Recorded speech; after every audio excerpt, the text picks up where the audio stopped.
आम आदमी पार्टी के सीनियर वाइस प्रेसिडेंट अनुराग ढांडा ने बेरोजगारी के मुद्दे पर मनोहर सरकार पर निशाना साधते हुए कहा है कि हरियाणा पिछले कई सालों से बेरोजगारी में लगातार नंबर 1 पर बना हुआ है। बेरोजगारी की ये समस्या गंभीर रूप लेती जा रही है। अभी कुछ दिन पहले सिरसा में 3 युवाओं की नशे से मौत हो गई है। हर रोज युवाओं के नशे की चपेट में आने की खबरें आ रही है, जो बेहद चिंताजनक है। प्रदेश में 25 लाख युवा बेरोजगार है। जो सरकार के युवाओं को नौकरी में 75% आरक्षण का जुमला फेंक कर सत्ता में आई थी, उनका 75% का आरक्षण कानून इतना कमजोर था कि वो कोर्ट में धाराशायी हो गया। लेकिन हरियाणा के 75% युवाओं को रोजगार मिले, ऐसी सरकार की मंशा कभी ही नहीं थी। कॉन्फ्रेंस में बहुत बहुत स्वागत है। मेरे साथ हमारे आज वरिष्ठ सहयोगी बीके कौशिक जी और पंचकुला के जिलाध्यक्ष रंजीत उप्पल जी मेरे साथ मौजूद हैं और एक महत्वपूर्ण विषय पर प्रेस कॉन्फ्रेंस करने के लिए आज हम सब यहाँ पर एकत्रित हुए हैं। आप सभी को सबसे पहले नव वर्ष की शुभकामनाएं। आज मकर संक्रांति है, उसकी बहुत बहुत शुभकामनाएं। और हरियाणा के सभी लोगों को मकर संक्रांति की बहुत बहुत शुभकामनाएं। आज जिस विषय पर हम ये प्रेस कॉन्फ्रेंस कर रहे हैं वो एक बहुत गंभीर विषय है। जैसा आप सबको पता है कि हरियाणा में बेरोजगारी दिन प्रतिदिन बढ़ती जा रही है और बेरोजगारी में हरियाणा लगातार कई सालों से नंबर 1 बना हुआ है पूरे देश के अंदर। हालत अब इस कदर खतरनाक हो गई है बेरोजगारी की कि सिरसा में मैंने 2-3 दिन पहले खबर सुनी कि 3 युवा नशे की चपेट में आकर 3 युवाओं की जान चली गई। और हर दूसरे दिन इस तरह की खबरें अब पूरे प्रदेश के अंदर सुनाई देने लगी हैं। ये कितना गंभीर हो सकता है इसका अंदाज़ा आप इसी बात से लगाइए कि 25 लाख युवा पूरे हरियाणा प्रदेश के अंदर बेरोजगार हैं। और जो सरकार 75% आरक्षण का जुमला कि हरियाणा के युवाओं को हरियाणा में मिलने वाली नौकरियों में 75% आरक्षण मिलेगा, जो सरकार ऐसा जुमला फेंक करके सत्ता में आई, जिन लोगों के सहारे आई, उन्होंने पहले तो 75% का कानून इतना हल्का बनाया कि वो कोर्ट के अंदर धराशायी हो गया, वो जुडिशियल स्क्रूटनी को झेल नहीं सका। लेकिन क्या वाकई सरकार की 75% हरियाणा के युवाओं को रोजगार देने की मंशा कभी रही है? इस मंशा पर भी सवालिया निशान खड़ा होता है। मैं आपके सामने अपनी आज की ओरिजिनल बात रखने से पहले कुछ आंकड़े प्रस्तुत कर रहा हूं, जो इस सरकार की अब तक की भर्तियों के आंकड़े हैं। कृषि विभाग में आप सब जानते हैं 600 एडीओ की पोस्ट निकली थी, उसमें सिर्फ 50 उम्मीदवारों का चयन हुआ। 550 पोस्ट इसी तरह खाली रह गई, सिर्फ 50 उम्मीदवारों का चयन हुआ। उसमें 23 पद जो थे वो जनरल कैटेगरी के थे, उसमें से 16% हरियाणा के बाहर के बच्चे सेलेक्ट हुए, हरियाणा के बाहर के लोग सेलेक्ट हुए, यानी 70% सिलेक्शन हरियाणा के बाहर के युवाओं का था। इसके बाद 2021 में एसडीओ इलेक्ट्रिकल की भर्ती हुई, 99 लोगों का सिलेक्शन हुआ।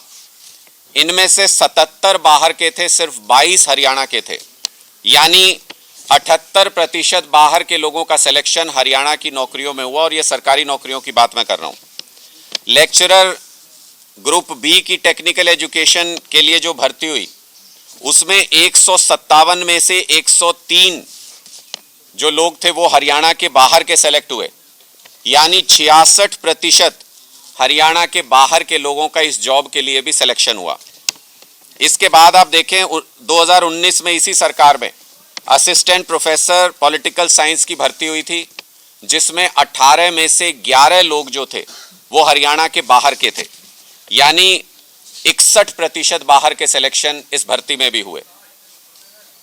एचसीएस की भर्ती में 34 लोग बाहर के सिलेक्शन हुआ, उनका सिलेक्शन हुआ।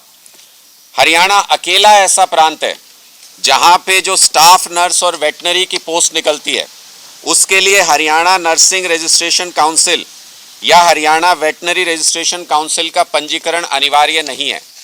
इसकी वजह से हरियाणा के अंदर भी हमारे बच्चों को इन जॉब्स में नौकरी नहीं मिल पाती। और दूसरे प्रदेशों में हर जगह पे आप देखेंगे तो वेटनरी के लिए और स्टाफ नर्स के लिए वहाँ के काउंसिल का रजिस्ट्रेशन आवश्यक होता है, जिससे वहाँ के लोकल लोगों को तरजीह मिलती है उसमें। हरियाणा में ऐसा कोई प्रावधान नहीं है। नतीजा ये कि बाहर के युवा नर्सिंग और वेटनरी में भर्ती हो रहे हैं और हरियाणा के युवा लगातार नौकरी मिलने का इंतज़ार इन पदों के लिए भी कर रहे हैं। पहले सरकार ने कोर्ट में ये हलफनामा दिया कि जो बाहर के छात्र हैं, जो बाहर के अभ्यर्थी हैं, उनको भी सामाजिक और आर्थिक आधार पर जो 20 अंक दिए जाते हैं वो उनको भी दिए जाएंगे। यानी हरियाणा के जो गरीब और पिछड़े वर्ग के जो युवा हैं उनका हक मारा हरियाणा सरकार ने और बाहर के लोगों को मौका दिया कि 20 अंक अगर उनको भी मिलेंगे तो हरियाणा के युवाओं का उतना गरीब और जो पिछड़े वर्ग के युवा हैं उनका हक मारा जाएगा। साथ ही साथ अब जो नया फैसला आया है वो बेहद खतरनाक है, जिसमें हरियाणा के डोमिसाइल की ज़रूरत को ख़त्म कर दिया है हरियाणा सरकार ने। ये बेहद खतरनाक है हरियाणा के युवाओं के लिए। इससे जो अभी तक मैं आंकड़े आपके सामने प्रस्तुत कर पाया कि इतने युवा बाहर के थे, इतने अभ्यर्थी बाहर के थे, वो आंकड़े बताना भी मुश्किल हो जाएगा, क्योंकि डोमिसाइल की अब कोई आवश्यकता नहीं है। एक साइन करके कोई भी ये कह सकता है मैं अब हरियाणा में रह रहा हूँ और मुझे भी इस जॉब के लिए अप्लाई करने का अधिकार हो जाता है।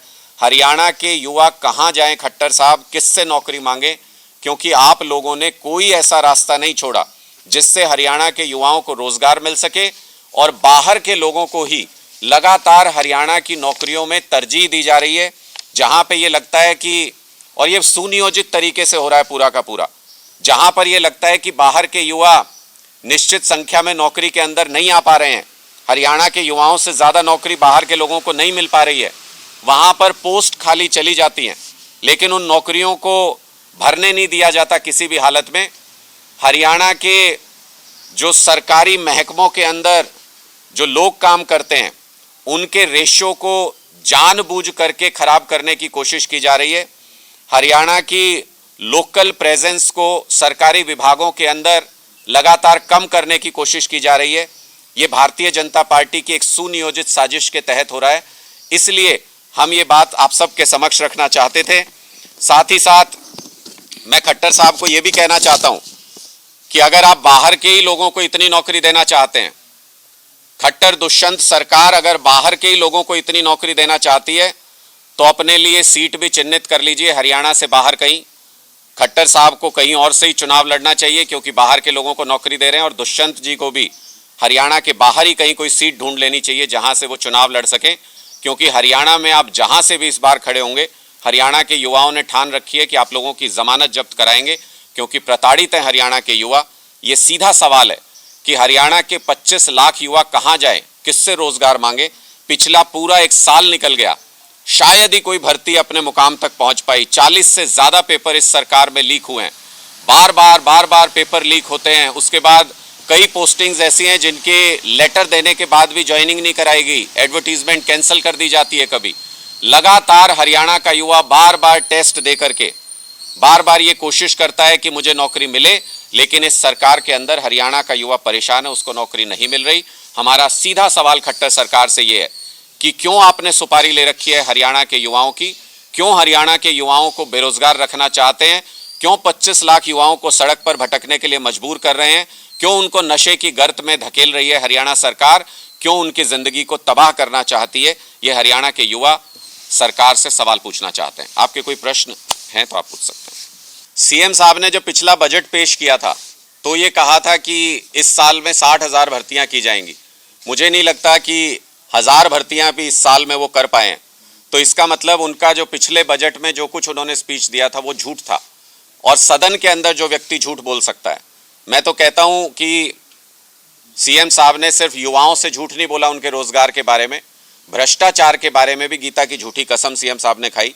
हम बार ये कहते हैं, जब उन्होंने एक पुराना महाभारत का एक प्रकरण है जिसमें ये कहा गया था कि अश्वत्थामा हतो इति, लेकिन मंद आवाज में उसके बाद कहा गया नरो व कुंजरो वा, कि वो मनुष्य है या पशु है मुझे मालूम नहीं है।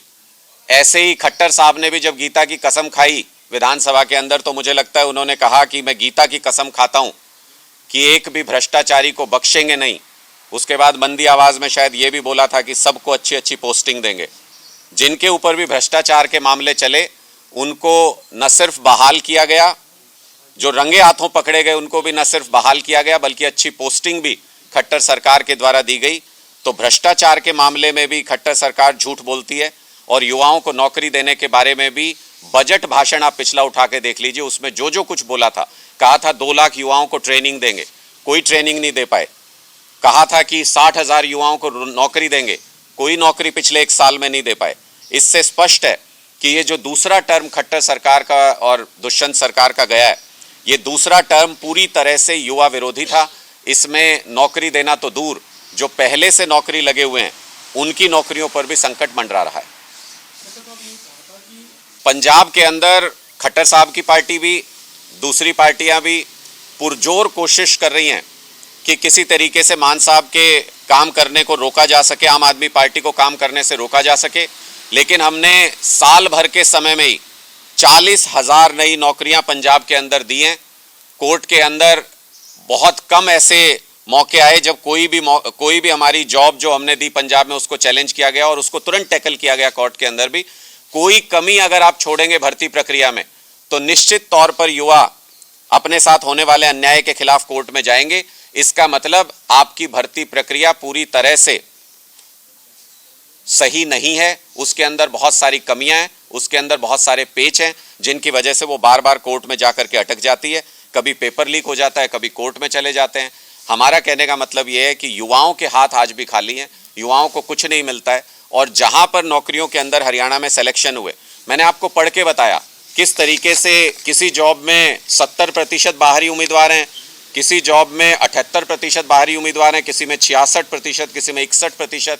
अगर बाहर के ही युवाओं को नौकरी देनी है तो फिर वो जो 75% हरियाणा के युवाओं को नौकरी देने का जो जुमला था, आप स्वीकार कीजिए जनता के सामने कि वो झूठ था, वो जुमला था। जैसे आपने स्वीकार किया कि 15 लाख रुपए देने का जो मोदी सरकार ने जो वादा किया था, मोदी जी ने जो वादा किया था, बाद में आपने कहा कि वो जुमला था। तो ये भी स्वीकार कीजिए कि हरियाणा के युवाओं को नौकरी देने का जो आपका वादा था वो सिर्फ एक जुमला था। आप दरअसल एक सुनियोजित साजिश के तहत बाहर के लोगों को नौकरी देकर के हरियाणा के विभागों में इम्बैलेंस क्रिएट करना चाहते हैं, बाहर के लोगों को ज्यादा भर्ती यहां पर करना चाहते हैं, हरियाणा के अंदर अस्थिरता पैदा करना चाहते हैं, हरियाणा के युवाओं को भड़का रहे हैं, हरियाणा को आग में झोंकना चाहते हैं। ये सारी साजिश भारतीय जनता पार्टी जानबूझकर सुनियोजित तरीके से कर रही है। देखिए, बहुत स्पष्ट है। वैसे तो मुझे लगता है कि आजकल सुर बदले हुए हैं, 1-2 दिन के बयान आप देखेंगे तो शायद ये नहीं कह रहे हैं कांग्रेस के नेता, लेकिन ये बहुत स्पष्ट है, ये पत्थर की लकीर है कि कांग्रेस अगर अकेले चुनाव मैदान में जाती है तो उसका वही हश्र होगा जो 2014 और 2019 के लोकसभा चुनाव में हुआ। हरियाणा में अगर आम आदमी पार्टी के साथ मिलकर लोकसभा चुनाव कांग्रेस लड़ती है तो निश्चित तौर पर 10 की 10 लोकसभा सीटों पर भारतीय जनता पार्टी को हराया जा सकता है। ये आज हरियाणा का बच्चा बच्चा गांव-गांव में ये चर्चा है कि कांग्रेस के अकेले बस की बात नहीं है लोकसभा चुनाव में भारतीय जनता पार्टी को हराना। आम आदमी पार्टी के साथ मिलकर इंडिया गठबंधन के तहत 10 की 10 लोकसभा सीटें हम जीत सकते हैं। अच्छी बात है, हर पार्टी को अपना कार्यक्रम चलाना चाहिए। हम लोग भी लगातार अपने राजनीतिक कार्यक्रम चला रहे हैं और 10 की 10 लोकसभा सीटों पर अपनी मजबूत तैयारी कर रहे हैं।